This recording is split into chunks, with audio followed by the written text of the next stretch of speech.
올 첫 주 공과 교육 시작하도록 하겠습니다. 5월 한 달 동안 가정의 달 가정예배 캠페인과 함께 창세기에 있는 야곱의 이야기 함께 다루게 되고요. 주일학교와 가정예배 순서지 동일한 내용으로 진행이 됩니다. 야곱 이야기로 한 달 동안 진행하게 되니까요. 또 이 이야기 통해서 가정이 더욱더 말씀 위에 또 믿음으로 하나 되는 시간들이 되기를 바라고, 또 우리 선생님들의 가정에도 가정예배가 다시금 시작되고 영적으로 더 하나 될 수 있는 2월 한 달이 되기를 바랍니다. 먼저 들어가 볼까요? 1번은 도입활동입니다. 도입활동으로 제가 준비를 해봤고, 도입활동은 이제 제가 네이밍을 좀 해봤습니다. 누구 손이 이게? 라는 게임 이름입니다. 눈 감고 손 맞추는 게임이에요. 네, 우리 중학생 정도 됐으니까 안 되는 필요 없겠죠? 있으면 더 좋겠지만, 눈을 감고 서로의 손을 내미는 거죠. 네, 자리도 섞어가면서 손을 내밀어서 손만 만져서 이게 누구의 손인지 맞춰보는 것. 네, 사실 이거 제가 그 어린이집 발표회 때인가 한번 가서 한번 해본 적이 있었는데, 네, 뭐 좀 위험한 순간들도 있었죠. 아빠가 자기 아내의 손을 못 찾는 그런 경우도 있었는데, 아무튼 네, 재밌게 했던 기억이 납니다. 자, 왜 이 게임으로 시작하냐면 창세기 27장이 이렇게 시작하거든요. 이삭이 나이가 많아 눈이 어두워 잘 보지 못하다니. 눈이 어두워서 잘 보지 못해서 결국 에서가 아닌 야곱에게 축복을 주는 것이 27장의 내용이죠. 그래서 이삭을 떠올려 보자라는 거예요. 그리고 이 이야기를 기억해 보기 위한 하나의 활동으로 준비하였습니다. 네, 간단한 간식들, 이제 로더스실에 있는 거나 아니면 간단하게 정말 준비해서 아이들에게 시상품으로 줘도 좋을 것 같아요. 자, 그렇게 진행해 주시고 2번부터 들어가 보도록 하겠습니다. 자, 2번입니다. 이삭이 에서를 축복하고자 하는 것을 알아챈 리브가가 어떤 계획을 세웠나요? 자, 아시다시피 리브가는 야곱을 더 좋아했고요. 계속 등장합니다. 자, 이삭은 에서를 더 좋아합니다. 자, 그래서 에서를 축복하고자 하는 장자였기 때문에 당연한 것이기도 했지만 이 사실을 엿들었던 리브가가 계획을 세우게 됩니다. 자, 어떤 계획이냐라는 것을 한번 살펴볼 건데, 좀 이게 분량이 많죠. 간단하게 요약해 보자면, 별미를 만들어 온다면 내가 축복하겠다, 마음껏 너에게 축복하겠다라고 합니다. 여러분, 별미를 만들어 오라는 것 자체가 좀 편애가 담겨 있는 겁니다. 왜냐, 창세기 25장에 보면요, 에서는 들사람이었어요. 들사람, 사냥꾼인 거죠. 사냥꾼이었고, 야곱은 장막에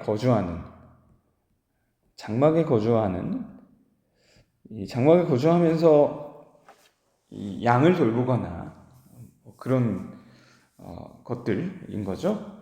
관리하는 일들, 그런 걸 했던 사람이죠. 자, 이 두 개가 완전히 이제 반대 의미로 이제 나온 거거든요.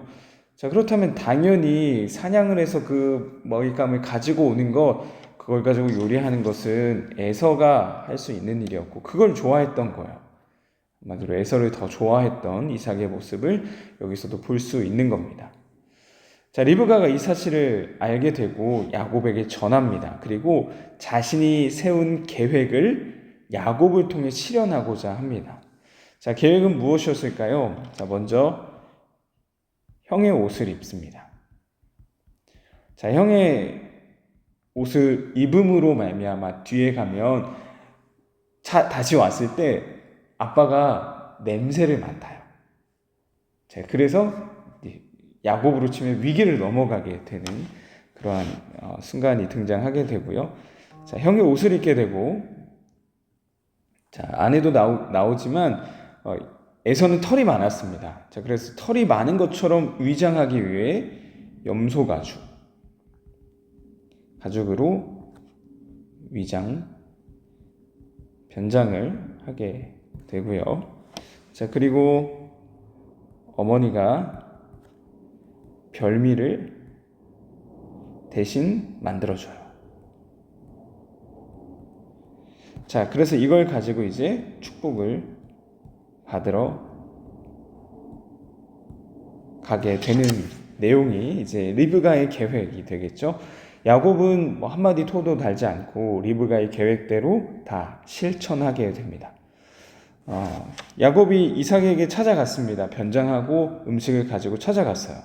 자, 근데 이삭 기준에서, 아니 보통의 기준에서도 너무 빨리 자신을 찾아온 거죠. 왜냐, 가서 들에 나가서 사냥을 한 다음에 그걸 가지고 음식을 만들어 와야 되는데 너무 금방 온 겁니다. 그래서 아들아, 내 아들아, 네가 누구냐? 라고 다시금 묻거든요. 자, 그때 야곱이 대답하는 게 뭐냐면, 자, 19절을 보면 이렇게 나와 있거든요. 야곱이 아버지에게 대답하되 나는 아버지의 맏아들 에서로소이다. 아버지께서 내게 명하신 대로 내가 하였사오니 원하건대 일어나 앉아서 내가 사냥한 고기를 잡수시고 아버지 마음껏 내게 축복하소서. 자, 자신을 제 소개할 때 맏아들, 나는 아버지의 맏아들 에서로소이다 라고 말합니다. 자, 이게 원어로만 봐도요, 이제 원어의 순서로 봐도 맏아들 에서라는 표현을 통해서 자신이 맏아들이라는 것, 장자라는 것을 강조하는 표현이라고 보거든요. 자, 이제 이 방법을 통해서 이 축복을 받게 되는 거죠. 변장하였고 아버지의 반응이 이제 등장하는 게 뒷부분에 나오게 됩니다. 별미를 드렸고 이삭은 에서를 확인하기 위해서 만져보고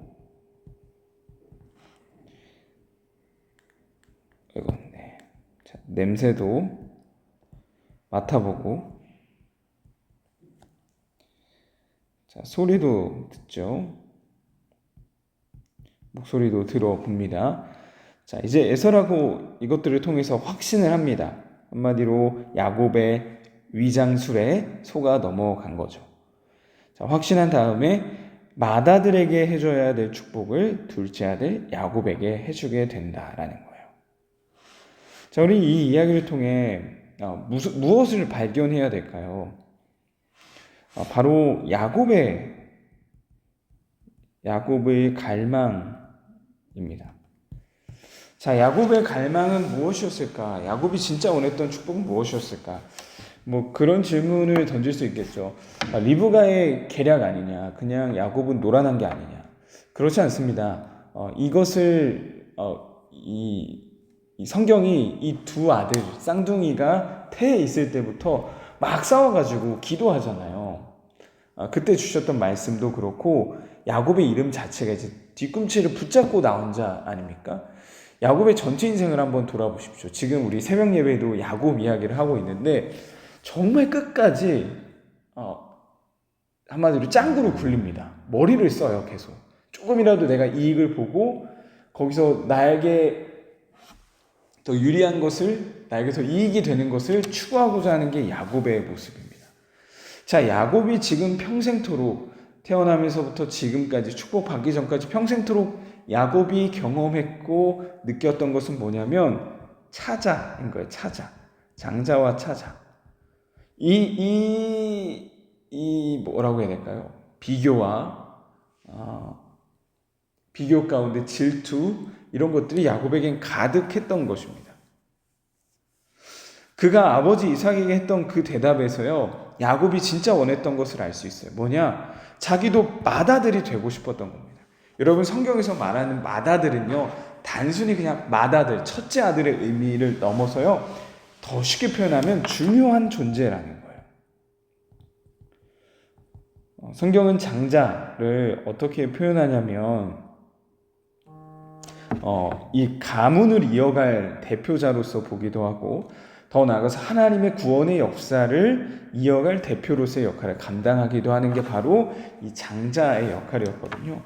나도 중요한 존재가 되고 싶은데, 나도 더 이쁨 받고 소중한 사람처럼 여김 받고 싶고 한 게 자신의 이 갈망인데 늘 형이 앞장섰던 거죠.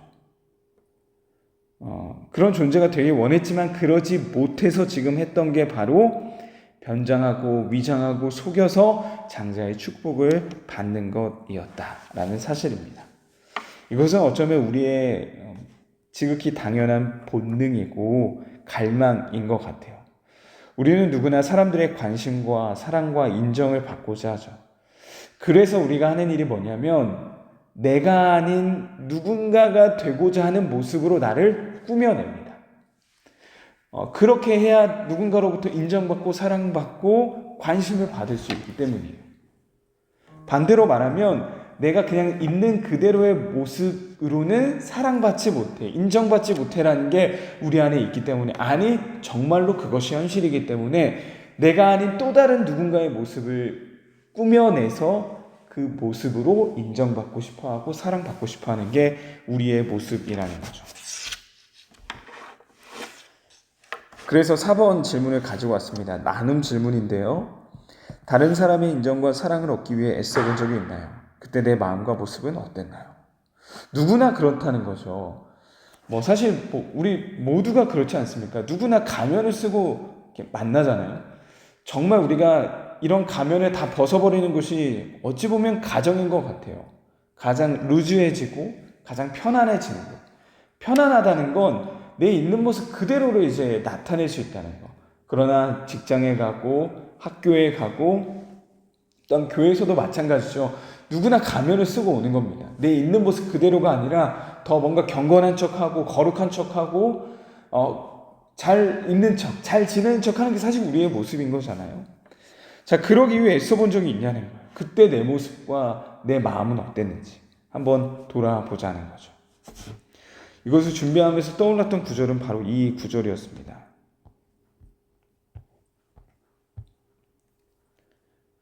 제가 여기 갖고 오질 않았네요.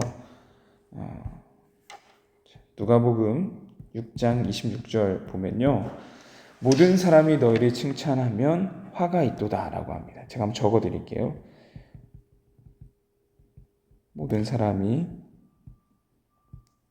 너희를 칭찬하면 화가 있도다. 뒤에도 있는데요. 우리는 모든 사람에게 칭찬받고 싶어하고 인정받고 싶어합니다. 근데 오히려 그럴 수 없다는 거고 그렇게 되는 게 이상하다라고 예수님이 직접 해주신 말씀이에요. 모든 사람이 너를 칭찬하면 화가 있도다. 그래서 나의 모습, 우리의 모습 더 돌아볼 필요가 있는 것 같습니다. 왜냐하면 이것은요, 모든 사람에게 칭찬받는 이 모습은 결국 내가 아니기 때문이에요. 그 모습은요, 결국에는 그 뿌리는 질투, 욕심, 그런 것들로 가득 찬 거짓된 나의 모습이라는 거죠. 자, 그렇다면 우린 이 안에서 하나님께서 주신 메시지를 발견할 수 있어야 됩니다.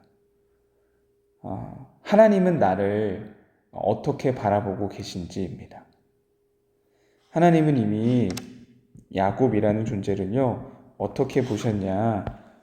자, 창세기 25장 22절부터 23절입니다. 그 아들들이 그의 태 속에서 서로 싸우는지라 그가 이르되 이럴 경우에는 내가 어찌할꼬 하고 가서 여호와께 묻자온대 여호와께서 그에게 이르시되 두 국민이 내 태중에 있구나. 두 민족이 내 복중에서부터 나누이리라. 이 족속이 저 족속보다 강하겠고 큰 자가 어린 자를 섬기리라.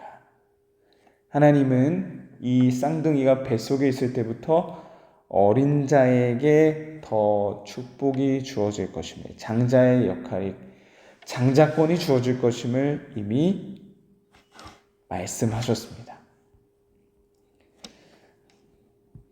자, 무슨 말이냐? 이미 축복을 받은 존재라는 거죠.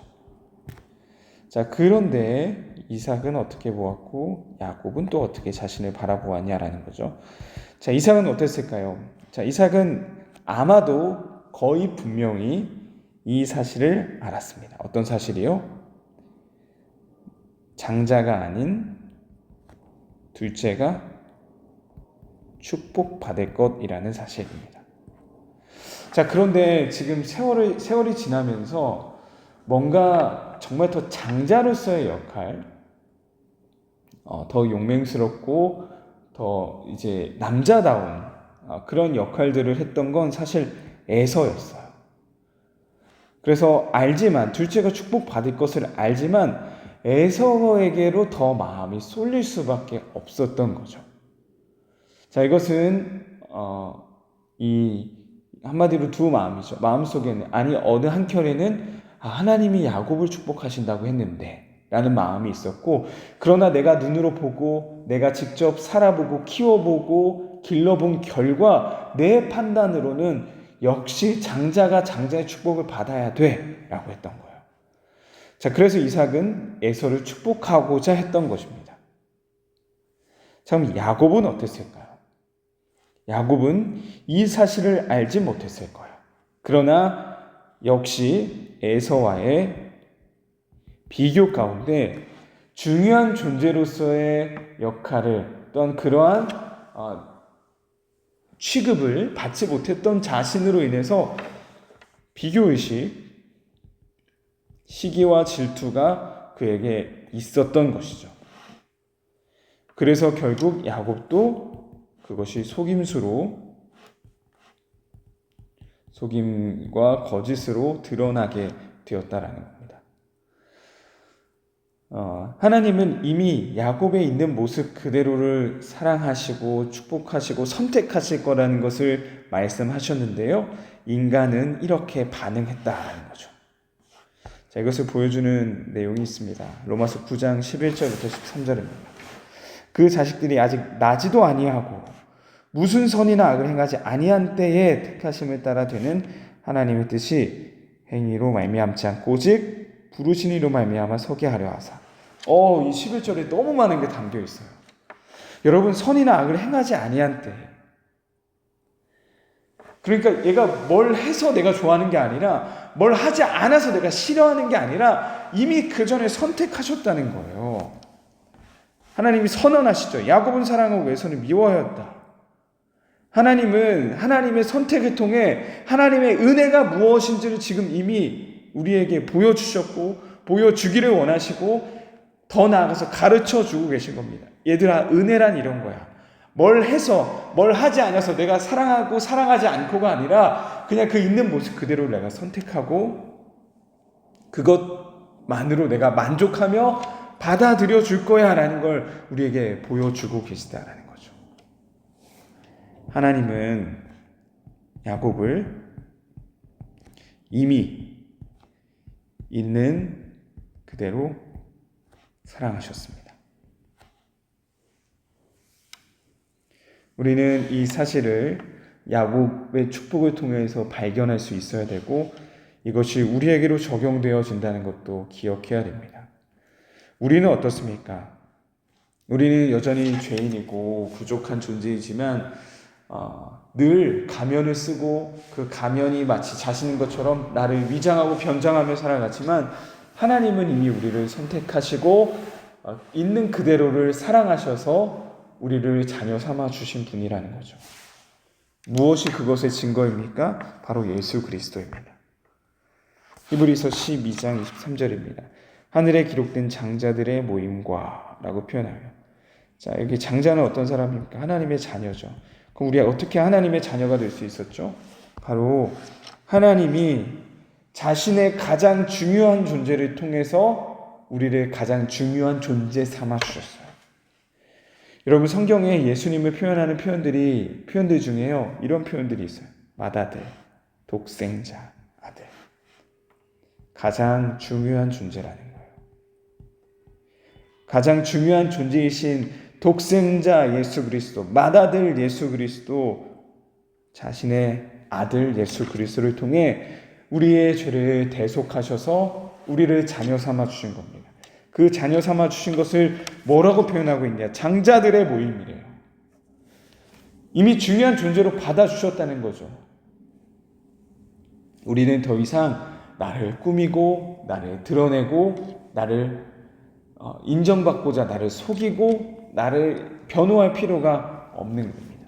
하나님이 이미 우리를 그런 존재로 여겨주시고 받아주시고 장자들의 모임으로, 교회로 우리를 삼아주셨기 때문입니다. 결국 이 말씀을 통해 우리가 그런 존재임을 기억하자라는 것, 그래서 그런 영광스러운 존재임을, 나 있는 그대로 영광스러운 존재임을, 귀한 존재임을 알자라는 메시지가 이번에 담기게 됩니다. 그래서 마지막으로 우리가 해볼 것은 무엇이냐면 우리 첫 번째 도입 활동에서도 그렇고 좀 스킨십이 있네요. 서로에게 축복의 말을 전하며 안아주십시오.